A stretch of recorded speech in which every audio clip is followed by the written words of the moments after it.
On Christmas Eve, my brother burst into my house and shouted, "We're celebrating here from now on." I sipped my hot cocoa and said, "I hope you brought a tent." His face turned pale when he saw me sitting by the fireplace, enjoying a quiet Christmas Eve for the first time in years. The Christmas tree lights glowed softly, and the air smelled like cinnamon and pine. My cocoa had tiny marshmallows that melted perfectly. Everything was calm. Then, the front door slammed open so hard I thought it might break. I turned slowly, already knowing who it was. My brother, Liam, stood there, breathing heavily. His face was red from the cold, or maybe anger. His coat was half open, and his hands were clenched into fists. His wife, Julia, stood behind him, arms crossed, looking frustrated. "We're celebrating here from now on," Liam said, like he was making a big announcement. I took another sip of cocoa and said, "I hope you brought a tent." His face went pale. Julia took a deep breath, like she was preparing for something bad. I put my mug down and leaned back. "This doesn't feel like a friendly Christmas visit." Liam's jaw tightened. "I walked in on Dad," he said, shaking his head like he couldn't believe it. "He was cheating on Mom with a woman half his age, in our house, on Christmas Eve." The room went quiet except for the crackling fire. Julia looked away, rubbing her temples like she had a headache. "Mom lost it," Liam continued. "She was screaming, throwing things, crying. Dad just stood there, making excuses. Then she told us all to leave, even me and Julia." I stared at him, waiting for him to say it was a joke. He shook his head. "She said she didn't want to see anyone. She said Christmas was ruined. She told me I had to choose, support her or go live with Dad." My stomach sank. Mom didn't make empty threats. Liam laughed bitterly. "So, we grabbed what we could and left. We came here because you're the only one with a big enough house." I sighed. "You didn't think to call first?" He threw his hands up. "I was dealing with a family crisis." "Man," Julia, who had been quiet, finally spoke. "Look, we'll sleep on the floor if we have to." She paused, steadying herself. "I can't go to a hotel right now. My wallet was in my bag, and my bag was in the living room. I wasn't about to go back in there while your mom was throwing wine glasses at your dad." I rubbed my temples. This was a lot to take in. "Fine," I said, "but you're explaining all this to my wife." Julia looked relieved. Liam nodded. Just as I was about to close the door, a car pulled into the driveway. My stomach dropped. It was Mom. She stepped out into the snow, her eyes swollen and her face red with anger and exhaustion. She was gripping the steering wheel so tightly I could see her knuckles from where I stood. I knew Christmas Eve was about to get worse. Mom didn't even turn off the car. She opened the door and stepped out, her boots crunching in the snow. She was still wearing the dress she had on for dinner, but now it had a red stain, maybe wine. Her hair was messy, and her mascara was smeared. She looked at Liam, then Julia, then me. "Are you going to let me in, or do I have to stand out here all night?" Her voice was rough, like she'd been yelling for hours. I stepped aside, and she walked in like she owned the place, ignoring Liam. Julia watched her but stayed by the door. Mom dropped her purse and went straight to the kitchen. I heard the fridge open and bottles clinking. I followed her, expecting her to grab wine, but instead, she poured herself a glass of orange juice with shaky hands. She took a long drink and set the glass down. Liam leaned against the counter. "Mom, what's going on?" She laughed bitterly. "Oh, you mean besides your dad cheating on me with a 20-year-old in our house? Besides my own son standing there like he didn't know what to do while I threw everyone out?" Liam flinched. "Mom," she held up a hand. "Save it. I don't want excuses. You just stood there, Liam. You didn't say a word until I told him to leave." Liam's face turned red. I was in shock. I didn't know what to do. "You should have done something," she snapped, slamming her hand on the counter. "You should have stood up for me. You should have told him how awful he is." Liam clenched his fists. "I did, Mom, after you kicked us out. I told him he was a selfish jerk and that I'd never forgive him." Mom stared at him, breathing heavily. Then she looked at me. "And you," she said, her voice sharp. "Did you know?" I froze. The truth was, I had noticed things: late-night calls, sudden trips, Dad dressing nicer, wearing cologne. I had my suspicions, but I never said anything. Now, standing there with Mom looking at me like I had betrayed her too, I felt guilty. I couldn't get the words out. Mom's face hardened. She laughed bitterly. Of course you knew." Liam looked at me, shocked. "Wait, you knew?" Julia's eyes widened. "Oh, no." I swallowed. "I didn't know for sure, but you thought it was possible," Mom said coldly. I nodded. "Yeah." The room was silent. Then Mom smiled, a small, bitter smile. "You know what's funny? I was going to come here and tell you both I was leaving him, but now I see I can't trust anyone in this family."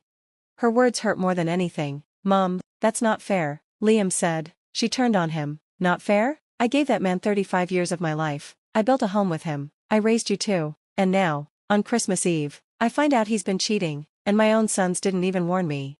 She looked broken. She grabbed her purse and headed for the door. Julia asked softly, "Where are you going?" Mom opened the door. "Anywhere but here." Then she walked out into the cold night, leaving us all standing there in silence. The door closed, and no one moved. The only sounds were the heater and the fire. Liam grabbed his coat. "I'm going after her," Julia said. "Liam, it's freezing." "I don't care," he said. "She shouldn't be alone." I sighed. "She's upset. She needs time." Liam turned to me, angry. "Time for what? To decide if she even wants to talk to us again? She doesn't trust us anymore." I snapped back. "What do you want me to do? I can't change the past." I wasn't completely sure about what was happening, and even if I had been, what could I have done? Should I have told Mom and made everything worse sooner? Liam laughed, but it wasn't a happy laugh. "Oh yeah, we couldn't ruin Christmas a few months early, could we?" Julia stepped between us, sighing. "Guys, stop. This isn't helping." Liam shook his head and turned toward the door. "I'm going after her." Before anyone could stop him, he rushed out into the cold night, slamming the door behind him. I let out a deep breath, rubbing my temples. "This is a mess." Julia crossed her arms, looking upset. "You really didn't tell anyone? Not even Liam?" I gave her a tired look. Would it have changed anything? She didn't answer for a while. Neither of us spoke. Then, my phone buzzed. I pulled it out and saw it was Dad. Julia noticed and tensed up. "You're not seriously going to answer that, are you?" I hesitated but finally answered the call. "Hello?" There was silence for a moment, then Dad's voice came through, low and shaky. "She's gone." I froze. "What?" Dad took a deep breath. "Your mom, she left, she packed a bag, took the car, and just drove off." My stomach dropped. Julia's eyes widened. "What's wrong?" I held up a hand to quiet her, focusing on Dad. "What do you mean? She left?" "She didn't say where she was going," Dad said, his voice unsteady. "She just said she was done. She never wants to see me again." I swallowed hard. Dad laughed bitterly. "I deserve that, don't I?" I didn't answer. "Listen," Dad continued. "I know I messed up. I know I don't deserve anything from her, but she's out there, and I don't know where she went. It's Christmas Eve. I need to know she's safe." I rubbed my temple. "She was just here." There was silence. Then Dad asked urgently, "Is she still there?" I glanced at the door. "No. She left a few minutes ago. Liam went after her." Dad swore under his breath. "Damn it, we need to find her." Julia looked at me, her face a mix of disbelief and frustration. "You're not seriously thinking of helping him, are you?" I hesitated. Dad's voice was quiet. "She might not want to see me again. I get that, but if anything happens to her, I'll never forgive myself." My stomach twisted. Despite everything he'd done, he was still my dad. And Mom was out there alone in the middle of the night, and no one knew where she was. I had to make a choice, and I knew things would never be the same. Christmas, betrayal. As soon as I ended the call, I knew I was making a mistake, but it was too late to back out now. Julia stared at me like I was crazy. "You're really going to help him?" I sighed, rubbing my temples. "Julia, Mom is out there alone in the freezing cold. I don't care about Dad right now. I just need to find her." She crossed her arms. "And if he shows up? If he tries to talk his way back in?" I didn't have an answer for that. Julia exhaled sharply. "Fine, but I'm coming with you." We grabbed our coats, and I took my keys. When we stepped outside, Liam was gone. His footprints led down the snowy sidewalk and disappeared into the dark. I tried calling him. No answer. I tried calling Mom. Straight to voicemail. I muttered a curse under my breath. Where did they go? Julia shivered beside me. "Where would your mom go when she's upset?" I thought for a moment, then it hit me. The lake house. We drove in silence. The roads were empty except for a few cars. The lake house wasn't far, about 20 minutes away, but in this weather, it felt like forever. I gripped the wheel tightly, my mind racing. What if Mom was there? What if she wasn't? What if Liam found her first? What if Dad did? Julia broke the silence. "What are you going to say to her?" I shook my head. "I don't know. I just want her to know she's not alone." Julia nodded. "Good." We turned onto the road leading to the lake house. The snow-covered trees looked eerie in the headlights. As we got closer, I saw 2 cars parked outside, Liam's and Mom's. Julia and I exchanged a look before stepping out into the cold. The wind bit at my face as I walked toward the cabin. The lights were on inside. Someone was there.